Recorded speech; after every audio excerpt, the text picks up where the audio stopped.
Quando eu estou fotografando em grande formato, eu sinto que eu estou fazendo algo importante, que pode ou não ter uma relevância social ou para os outros, mas para mim aquilo parece muito sério, porque dá muito trabalho, mas ao mesmo tempo aquilo é muito meditativo. Então eu tenho uma relação com a fotografia como o zen budista tem ao lavar um prato. O zen budista, enquanto lava o prato, ele só está lavando um prato, ele não está fazendo mais nada, a cabeça dele não está em outro lugar. E eu, quando fotografo em grande formato, a minha cabeça está ali. Eu não estou pensando em outra coisa, estou preocupado com todo aquele processo. Eu acho que no início, há uns anos atrás, eu tinha um pouco essa tara de fazer foto em grande formato. E aí pesquisei, conversei com os amigos e tal. Na época era mais pela definição mesmo. Aquilo me encantava. Quando eu vi aquelas grandes paisagens do Ansel Adams, aquela definição toda.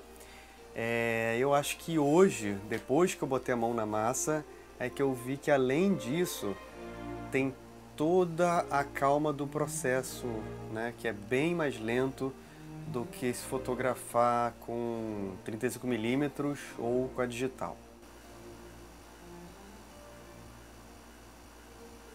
Então, além de fotografar em grande formato, eu acho que o que eu mais gosto de fazer é acompanhar absolutamente todo o processo, desde a concepção da imagem até o resultado final na impressão, seja a impressão no jato de tinta ou uma impressão química.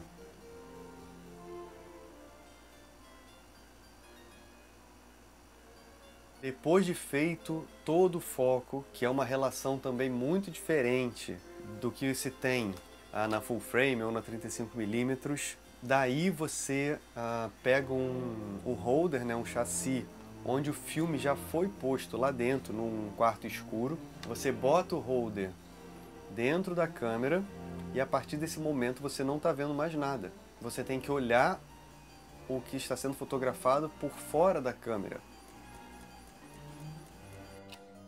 Depois de fotografar, depois de expor o filme, eu gosto de chegar em casa à noite e revelar sozinho.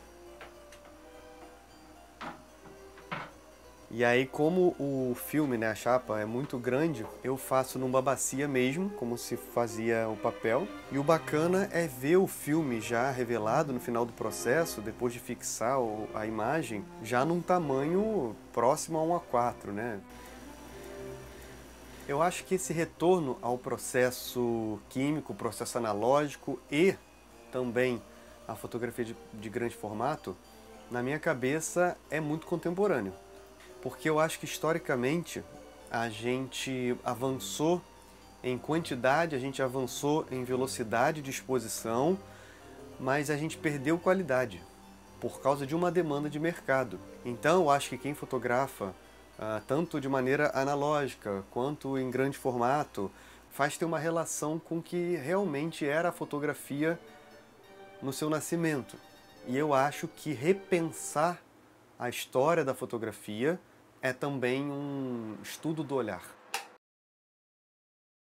Dada a impossibilidade, que é muito difícil ter espaço e dinheiro e tudo para se ter um ampliador de 8x10, que é gigantesco, eu optei por fazer um processo híbrido, que é escanear o filme com uma qualidade estupenda, para depois voltar ou para a impressora ou para um processo químico novamente. E aí daí você pode fazer ampliações. Você pode ver uma imagem ampliada a partir de um 8x10, tanto de longe quanto de perto, né? Para ter uma dupla sensação. Quando a gente pensa fotógrafo de grande formato, a gente pensa quase que necessariamente em paisagem. Mas há quem faça também retratos, onde eu me arrisquei também, e a relação com o retratado se torna outra, completamente diferente. A pessoa sabe que em algumas condições de luz ela vai ter que ficar muito parada, porque o diafragma vai estar muito aberto e qualquer coisinha ela vai sair do foco.